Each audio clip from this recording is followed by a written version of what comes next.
Status A will today share with you the findings from the Victims of Crime Survey 2018 report.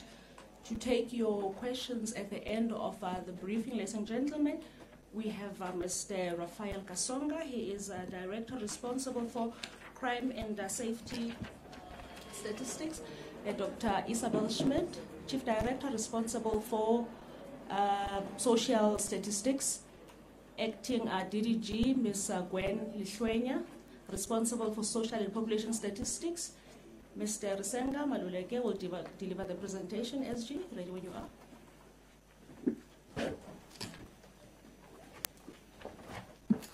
How do I present here? What kind of a computer do we have today?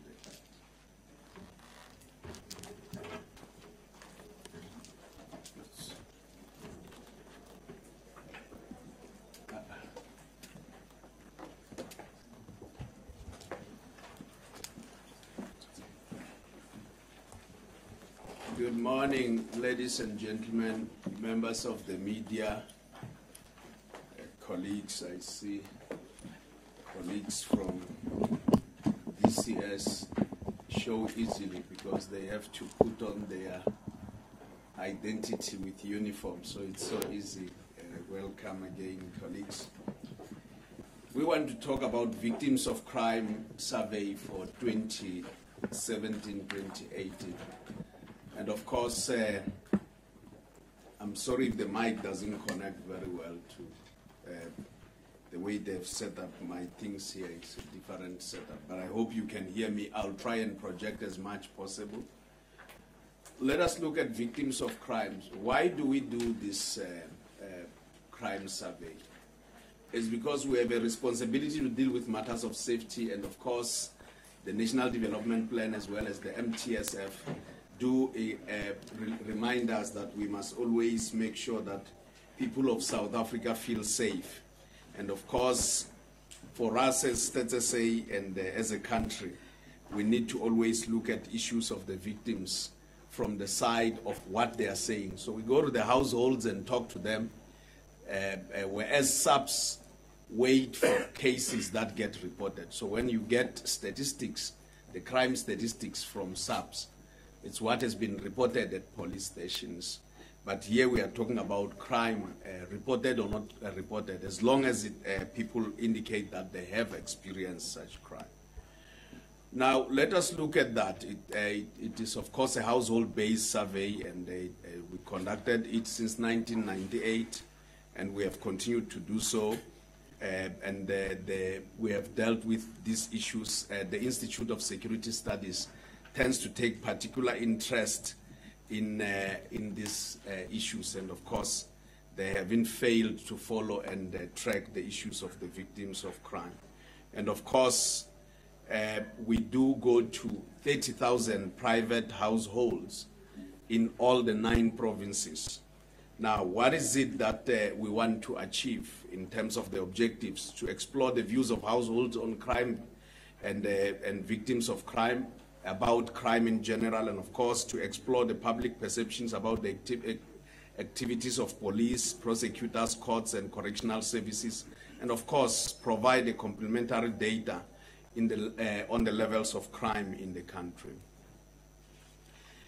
We have in this report tried to make comparisons between the Victims of Crime Survey as well as the SAPS statistics. And of course, there are different categories that we are going to talk about or that will relate to, as well as definitions. And of course, the International Classification of Crime for Statistics does guide us in this regard.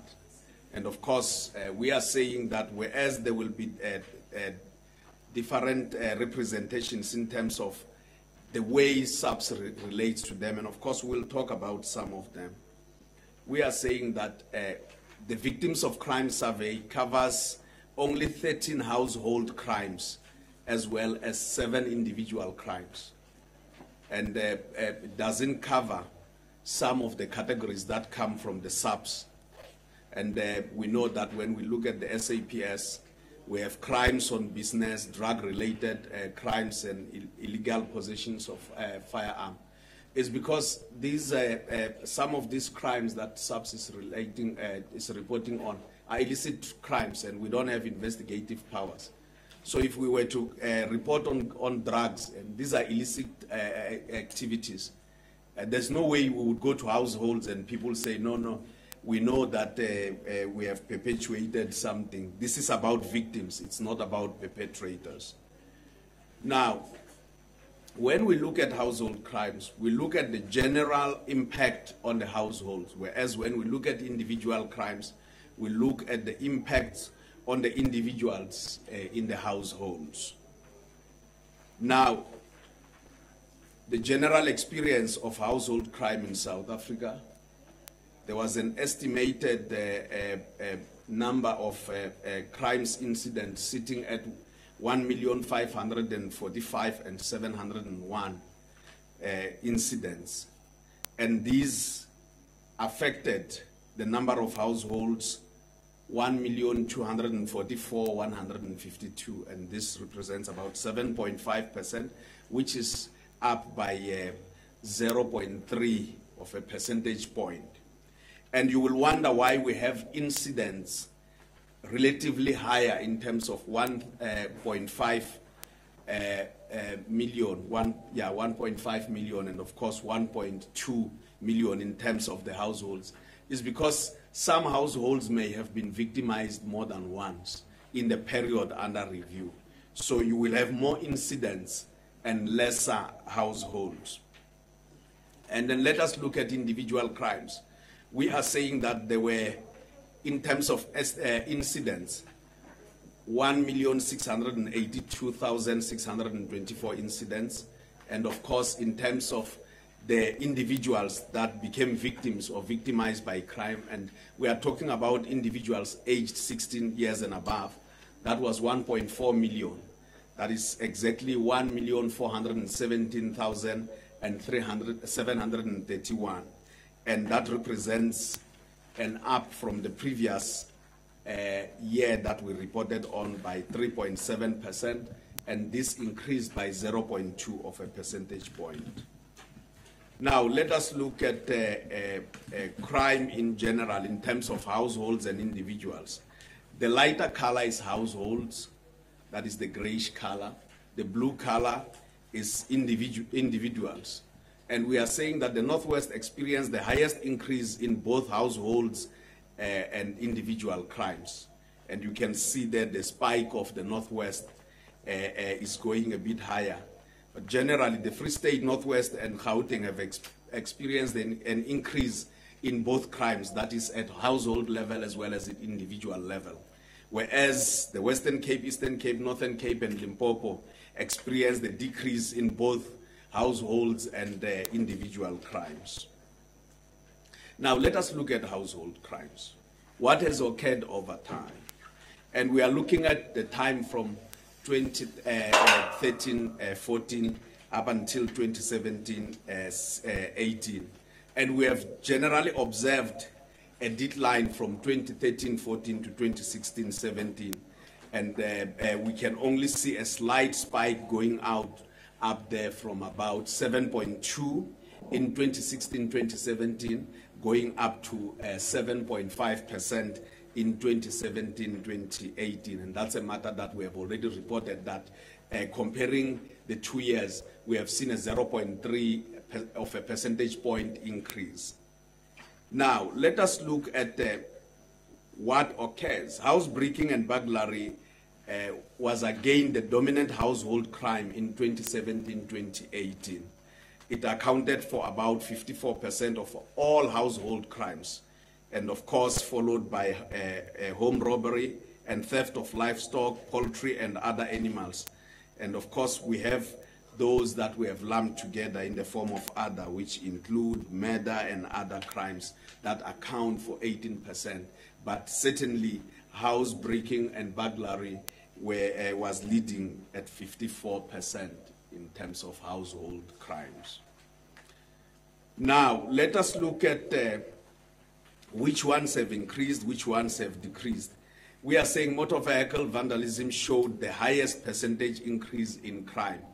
and we can see that it has gone far beyond your 20s. It's actually going a lot more higher. 19% is theft of motor vehicle, and of course hijacking sitting at 14%. And of course we have crimes that have decreased. The biggest decrease was noted in theft of crops. So I think those who victimize others have realized that crops are not a big issue to follow. Now let us look at both. Here we are comparing the victims of crime and the crime as reported at SAPS, that is South African Police Services. So the lighter color in blue will be the victims of crime as a survey that we have conducted. The darker one in black at the lowest level is SAPS. And we should understand, not every crime that has been experienced by the society gets reported to the police station. So that's why we see that we generally have a higher trend in terms of the victims of crime, because people talk about what they have experienced, not what they have gone to report. Now, let us look at house breaking, and in terms of what SAPS is related to in terms of incidents and the increase in percentages. We can see that in terms of household burglary, we have experienced about 832,122 incidents of crime, and that represent an increase by 7%. And of course, 4.25% of that was a percentage of households that experienced burglary generally amongst all crimes that were experienced. And of course, this accounts for 51% of those incidents that went to be reported. So 51% went to report. And as you would see that we are talking of 832,000 versus 228,000 of SAPS, is because the SAPS are those that get reported, not necessarily those that get experienced.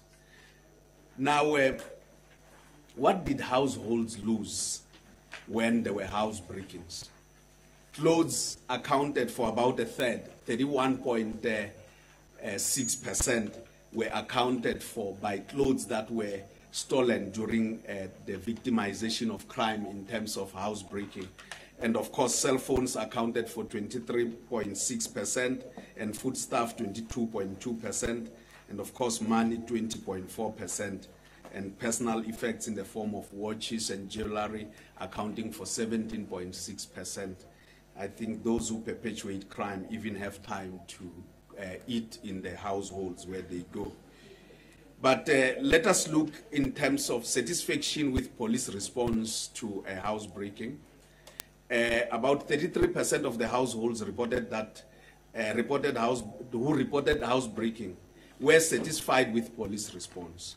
Male and female tended to be equally likely to be satisfied with police response. And of course, the white population group had a higher percentage, that is 53% of households that were satisfied with police response to house breaking, and of course the black, African and colored population had the lowest, sitting at 30% in terms of satisfaction with the response of police in relation to house breaking. Now, the Northern Cape had the highest percentage of households that were satisfied with police response to house breaking. And of course, we remember that South Africa, the average is the gray bar at 33%. And look at the Northern Cape, it's sitting at 52%, followed by the Free State at 43%, 42% Eastern Cape. And the lowest in terms of being satisfied was the Northwest, sitting at about 25% and 26%, Limpopo and Gauteng 28%, and KwaZulu-Natal 29%. These four provinces were below the national average in terms of being satisfied, the households being satisfied in terms of response of police in relation to house breaking. Now, let us look at the number of home robbery incidents. And of course, generally, it decreased between 2013-14 down to 2016-2017. And of course, we see a slight increase again. If we look at the incidents from 2013-14, we're sitting at about 630,000 incidents. And in 2016-2017, we're sitting at 151,279 incidents. And coming down again to 2017-18, we see a slight increase from 151,000 to 156,089 incidents. Now, this increase has been accounted for by 3%, and of course, 0.8 of a percentage point of households experienced home robbery. And of course, this is a percentage of home robberies victims who reported to the police is 59%, about 60% was reported to the police. Now, and I want us to come here and back to this slide and look at the case that were reported at SAPS, that line, black line down there at the bottom. While the one of victims of crime has indicated a decrease or a steady decline, the one as reported has actually consistently stayed almost the same over time. And it's because what is happening is that while we still have a lot of incidents that have been experienced in the households, there is a decrease. Whereas in terms of those that will go and report, the numbers still remain the same.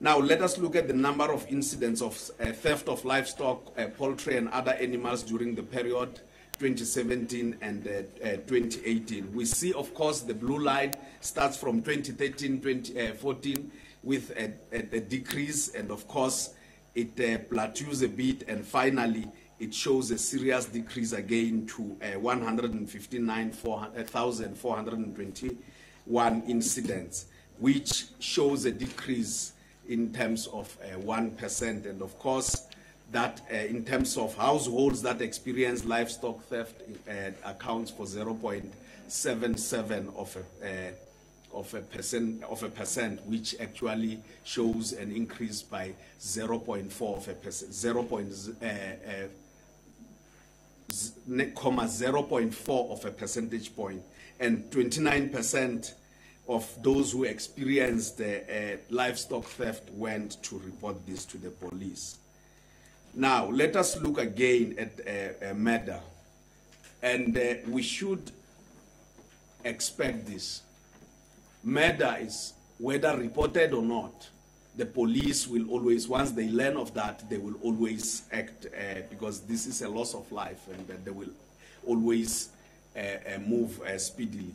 That is why the black line now is sitting a lot more higher than the victims of crime. And it's because you have cases of murder where the police have gone and dealt with the cases themselves, and especially where sometimes murder of people who are generally strangers occurring in a neighborhood, you cannot align them to any household. So if it's in the street out there, no household will come and say, we claim this person as having been murdered in our household or something. But generally, look at the incidents. In terms of the victims of crime, we are sitting at 16,809 incidents, which shows an increase by 4%, and of course, only 0.08 of a percentage point of households who experienced murder in their households. And of course,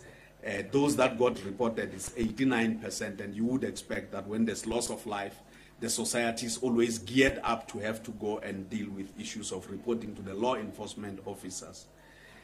Now, let us look at individual crime experienced in our households. Generally, there's been a steady decline in terms of crime that was experienced by households, and we can see coming out of 2013-14 down to 2016-17, there's been a steady decline, and of course, from 3.5 in 2016-17 to about 3.7 in 2017-18 by 0.2 of a percentage point. Now, let us look at theft of personal property, robbery outside home, and assault accounted for 79%. So if you look at theft of personal property, it's 41%, followed by assault, 21%, and of course 17% of robbery. And when you take all those three incidents on individual crimes experience, they account for 79%. Now, cell phones dominated the list of items lost through theft of personal property, affecting 69.1% of the victims. And we can see the highest bar there is represented by cell phones. And generally, we are saying that theft of personal property in 2017-2018 accounted for 693,219 incidents. And of course, 1.72% of individuals aged 16 and above experienced theft of personal property, and 24% went to be reported, of course accounting for a decrease by 8%. Now, let us look at, again, we are comparing the Victims of Crime Survey and the SAPS, the South African Police Services reported incidents. And we are saying that in terms of robbery outside home, there were 280,526 incidents, and 0.67 of individuals, it's a percentage of individuals aged 16 years and above who experienced robbery outside home.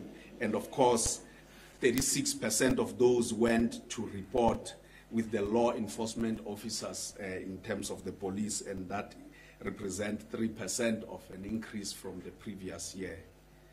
Now, in terms of robbery away from home, most victims, that is 65.4%, were robbed in the streets in the residential areas. And of course, males are almost twice as likely victims of crime compared to females. And of course, 31.5% resisted robbery, and 25.8% were injured during robbery. And of course, there's an evidence that resisting robbery and sustained injury tend to correlate. Now, let us look at the SAPS and victims of crime estimates that show a decline of trend of assault for most crimes that occurred from 2013-14 to 2016-17, and of course we will deal with 2017-18 as the year under reporting. And you can see that the blue line showed a serious decline, but somehow in the years 2015-16 and 2016-17, it seems to interface with the incidents that were reported at the police stations. But in relation to the Victims of Crime Survey, we had 355,739 incidents, and of course 0.72 is a percentage of individuals aged 16 years and above who experienced assault. And of course, those that got reported to the police are 47%, and again representing 1% increase. Now, these 355,739 incidents of assaults, males were more likely to be victims than females. I think males tend to like all these brawls in the streets. Women will always tend to be reserved when it comes to assaults. But nonetheless, all these people are victims of crime. It doesn't change that incident. Females are more likely to report assault to the police station than males. And of course, most assaults occurred at home. Of course, this issue, when assaults occur at home, you have the whole issue of domestic violence, and which becomes a lot more complex to deal with in the society because it happens within the confines of the walls and the fences and the high fences and walls that we barricade our homes with. Now, let us look at the household's feelings about crime and their safety. And of course, the percentage of households who thought that violent crimes have actually increased during the past 3 years, we can see the red line actually shows us the red color shows us that there has been increase, and those in blue, it shows that we have reported, households have actually reported a decrease. So generally, when we see an increase going up on an increase in terms of violent crimes, and a decrease from 36.2% to 24.5%, showing that the households have reported that violent crimes have actually been on a decrease like that. It actually, this is generally, it shows that we have had an increase in violent crimes. And of course, that those who said it stayed the same, it's the gray line. Now, let us look in terms of safety. How do people feel in terms of safety during the day or during the night in their neighborhoods?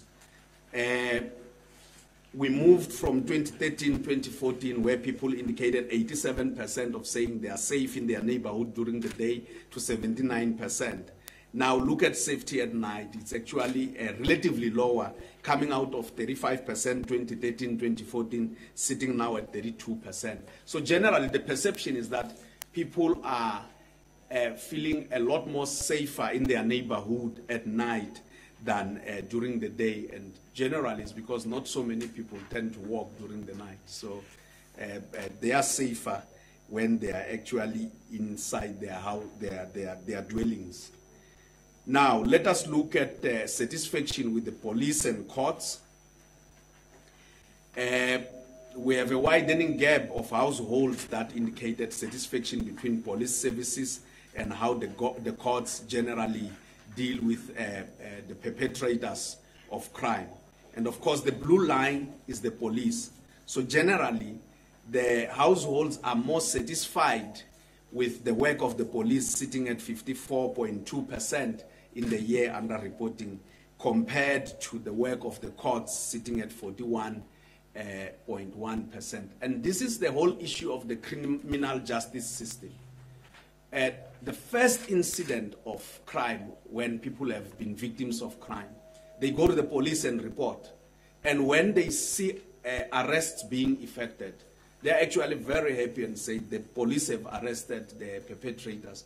But the courts need evidence. So when you arrive in court and there's not sufficient evidence, and the courts give the perpetrators sometimes bail, it doesn't mean that the perpetrators are not to answer for their crimes. And in some cases, the courts will say, we don't find any evidence of the alleged perpetrator having committed a crime.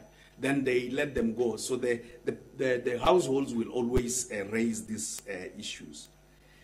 Now, generally, the Northern Cape showed relatively the largest decline in both satisfaction levels with the police and the courts. And you can see all the provinces have indicated a decline in terms. And as we can see from this slide, generally, in terms of the perceptions of households that were satisfied with the work of the police, has indicated a decline, and you can see over time in terms of the police and the courts. So generally, all provinces will have shown so, but the Northern Cape is actually leading the pack, and of course, followed by, in terms of the work of the police, followed by Limpopo, but in terms of the work of the courts, followed by Mpumalanga. People in Mpumalanga have actually had the largest decline in terms of the satisfaction with the work of the courts. Now, let us look at comparing the satisfaction rates in terms of those that, the percentage in terms of those that we're talking about the courts. So the lighter dot, the yellow dot tells us about the courts, and the blue dot tells us about the police. Generally, all over the country, the blue dot surpasses the yellow dot, so meaning that people are more satisfied with the work of the police than the courts. But except in Limpopo, if you look at Limpopo, for example, Limpopo showed that generally people were more satisfied with the work of the courts compared to that of the police. As you can see, in Limpopo, the yellow bar is far more than the blue bar. Now, let us look at households' perceptions on the effectiveness of correctional services. And here we went to ask two questions. Firstly, we went to, and the blue line shows in the first, that part there, it shows males and female. And males have more trust in the effectiveness of the correctional services than women. And as you can see there, we have actually gone to ask them as to whether they would be able to employ a perpetrator of crime or they would marry a perpetrator of crime. And look at the males. The males say they would be able to employ a past perpetrator of crime, and again, relatively higher than women. And of course, in terms of marrying, again, the males are indicating that they would be amenable or willing to marry a perpetrator of crime relatively far more than females. And of course, we shouldn't shy away from the fact that generally there has been a lot of crime, especially in terms of domestic crime that has been perpetuated. The perpetrators have been males over females. So these kind of issues show in the data. But now let us look at population groups. The Black Africans have more trust in the effectiveness of correctional services than any other population group. So the Black Africans would be ready to marry a past perpetrator, and of course they would be willing to employ a perpetrator. It doesn't necessarily mean in both cases, both of males and females and the population group, doesn't necessarily mean a perpetrator that victimized them, but generally a perpetrator of crime. And if we look at that, the Black Africans show a lot more trust in the effectiveness of correctional services compared to the other race groups. And if you look at the coloreds followed by the Indian Asians, and of course the whites have gone up a bit there, indicating they would be willing to marry, employ a perpetrator. In terms of marriages, the darker bar shows the same as well. You can see the blacks, it's a lot more higher, followed by the coloreds, followed by whites, and the lowest is amongst the Indian Asians. Now, to conclude, we are saying that generally the levels of crime as estimated by the Victims of Crime Survey has been declining in the past 5 years. Of course, save a slight increase between 2016-17 and 2017-18. The percentage of households who feel safe walking in their neighborhood during the day continues to decline. So people are not feeling safe to walk in their neighborhood during the day. And of course, murder increased during the past 3 years, both in terms of total number, in terms of incidents from the victims of crime, and of course, in terms of the cases that were reported to SAPS, to the police services. And perceptions of violent crimes, of course, there's a greater percentage of households in 2017-18 compared to 2016-17 who think that the levels of violent crime and of course and property crime increased during the past 3 years. And it would look like the next slide is blank. I thank you. Thank you, SG. Ladies and gentlemen, we'll now open the floor for questions. You are requested to identify yourself and the media house you're representing. We'll start in Pretoria, cross over to Cape Town. The floor is opened. The floor is open for questions. Are there any questions? Cape Town, are there any questions? No questions, Felicia.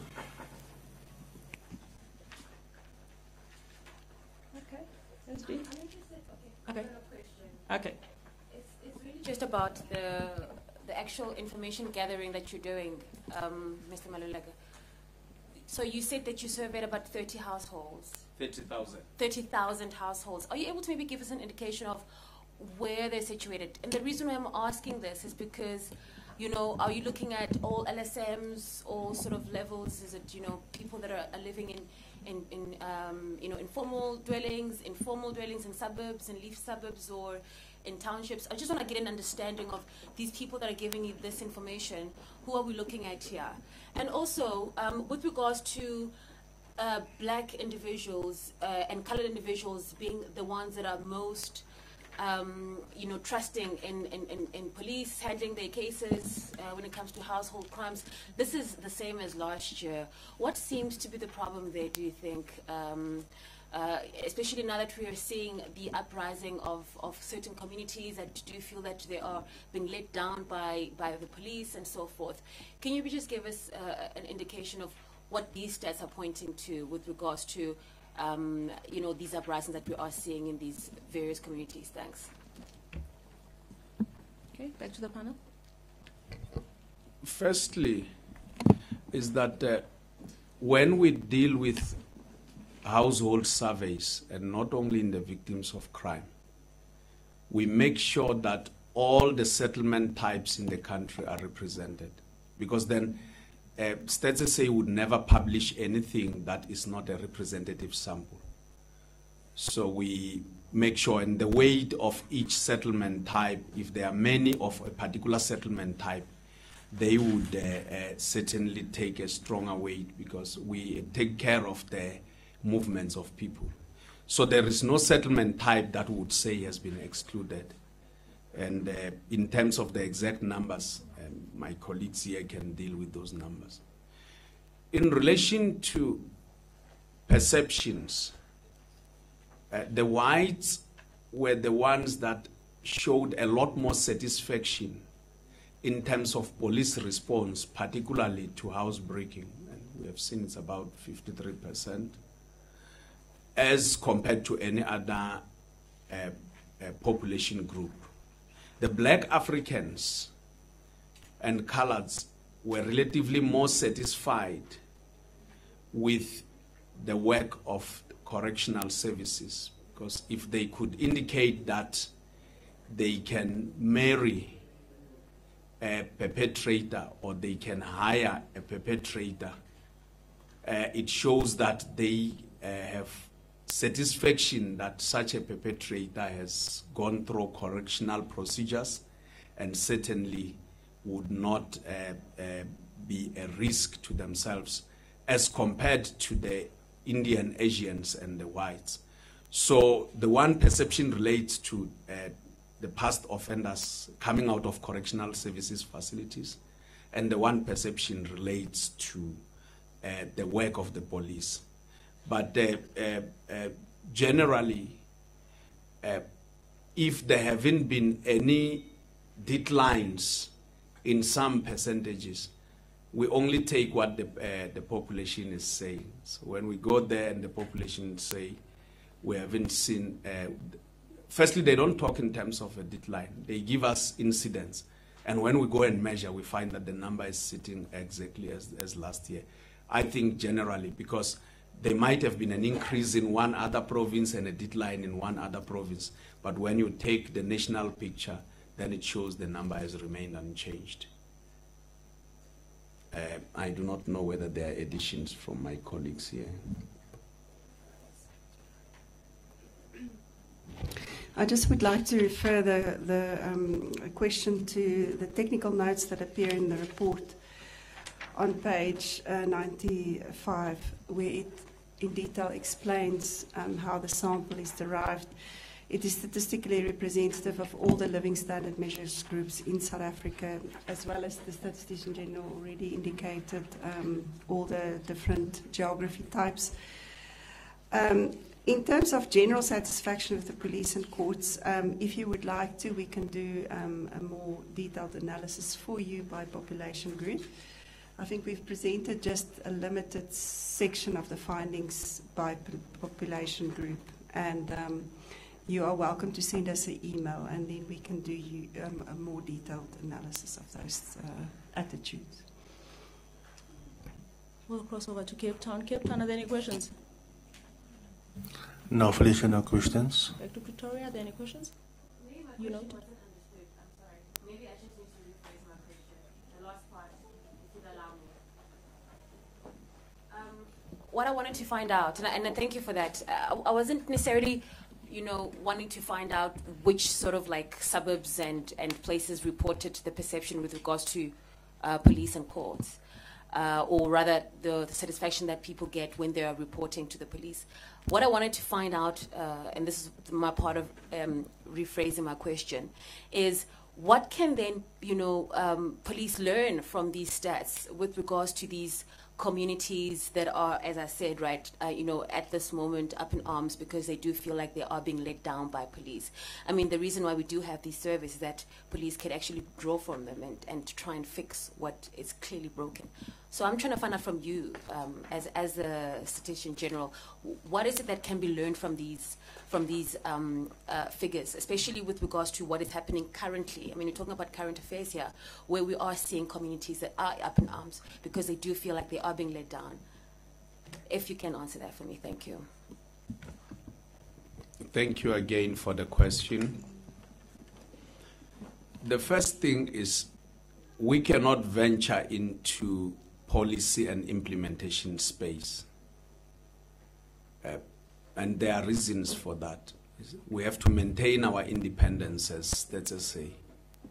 The moment we come up with numbers, be it on victims of crime, unemployment and employment figures, or the economic, the performance of the economy, and we go out there and say, now that we see these numbers, this is what the police should do in relation to the perceptions around them in the society. And we have given them advice. And in future, the numbers that we go and collect tend to differ from the advice that we have given the law enforcement officers or policymakers. Then we will shy away from making those numbers available, because then it's different from what we had advised. And once we shy away, we'll have lost our independence. So what we do is, once we have made these numbers public, we expect the society, as well as those that are holding stations in the responsibility of law enforcement and policymakers alike, to engage on them and come up with what they would do. We would be exceeding our mandate to want to suggest or prescribe as to what would be done. And this response applies in all our products. We go as far as making the numbers available. Thank you. You noted. Khabalele Palaidile from Jacaranda FM.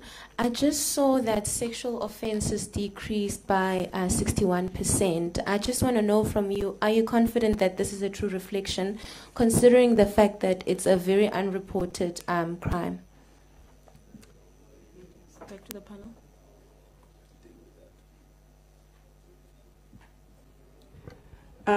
Yes, we actually have a disclaimer in the report to say that we believe our sexual offences are seriously underreported. So, yes, I do not think you should take that at face value. Well, the point is with crimes like sexual crimes, they occur within the confines of homes and walls, and are sometimes steeped in an environment or shrouded in an environment that households and families tend to want to manage. So and we only have the reporting capabilities. We do not have the investigative capabilities. So we take as much as has been indicated to us, but beyond that, we would certainly always give such a disclaimer when we deal with these numbers. Thank you. Okay, we'll take the last round of questions if there are any. Cape Town? No, Felicia, none. Thank you. Okay. In the absence of questions, ladies and gentlemen, I thank you for attending, and those who wish to further engage the panel, they're more than welcome to do so. I thank you.